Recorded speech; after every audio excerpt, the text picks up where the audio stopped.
In the last 3 years, I have been on a fitness journey, and during it, I have probably lost more than 100 pounds in total. And to be honest, the experience of losing those 100 pounds, it was hard, like hard as fuck.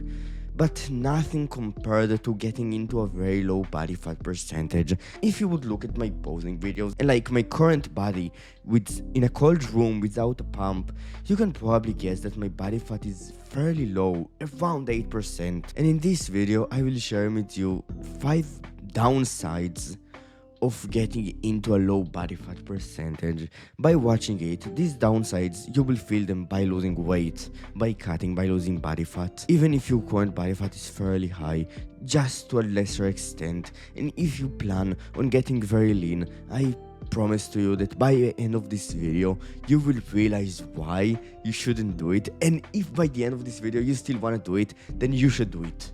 The first and worst downside of getting very lean is energy. Before I got into this cut, I was waking up at 4:30 a.m. each and every day, regardless of whether I went to sleep at 10 p.m. or 11 p.m. or 12 a.m. Sometimes I woke up at 6, but that was the latest. I had insane discipline, and now it's much harder to get out of bed. Not because I'm a lazier person, I'm quite literally doing way more work, I'm eating way less, I'm enduring way more hardship, I'm still doing all of the work I need to do. It's just that my energy levels are so much lower. The energy I have, it's like, think about the last time you fasted for like 6, 8 to 10, 12 hours. Now that's your baseline energy levels when you are on a cut to this low of a body fat percentage. You constantly feel fatigue, you want to talk with people less, you just have way less energy to do stuff. That's the first downside. It's probably the worst one.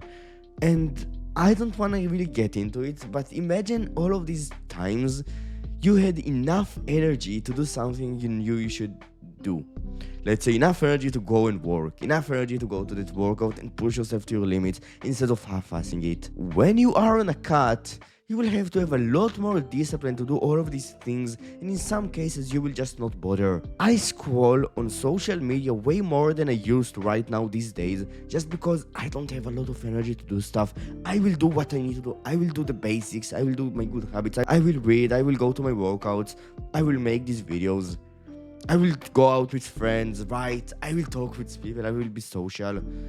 But back in the days when I used to have a little bit more body fat and I was not so lean, when I was 12, 13%, I was doing way more.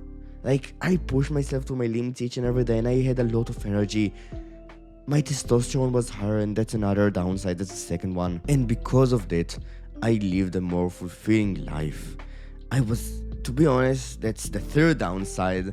I'm feeling down lately. Not massively down, I'm so depressed, kind of down.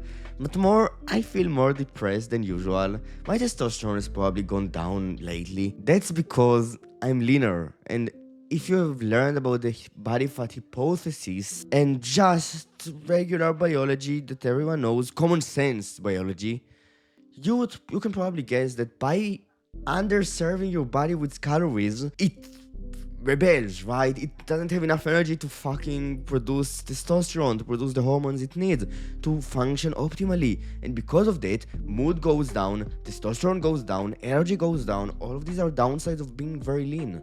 The fourth downside is libido. I don't want to get into specifics, but during a cut, to a very low body fat percentage, your sexual desire will definitely go down. Make your own conclusions from it. The fifth downside is about food. I haven't talked about food until now, but you will feel constantly hungry when you will cut to such a low body fat percentage. In my case, I run a lot, like I'm a hybrid athlete. I run half marathons and shit every week. I have 2 runs beside that half marathon, and I train 6 times per week, so I burn a bunch of calories. Yesterday, just as an example, I was fucking starving. I finished my workout, I came back home, I ate like a sandwich, and I was so fucking hungry after eating it. I met my calorie goal for the day almost. I had a meal planned for that evening, so I saved some calories for later. I was so fucking starving that I had to just eat. So I ate, even though I didn't have the calories for it, and afterwards I went for a run.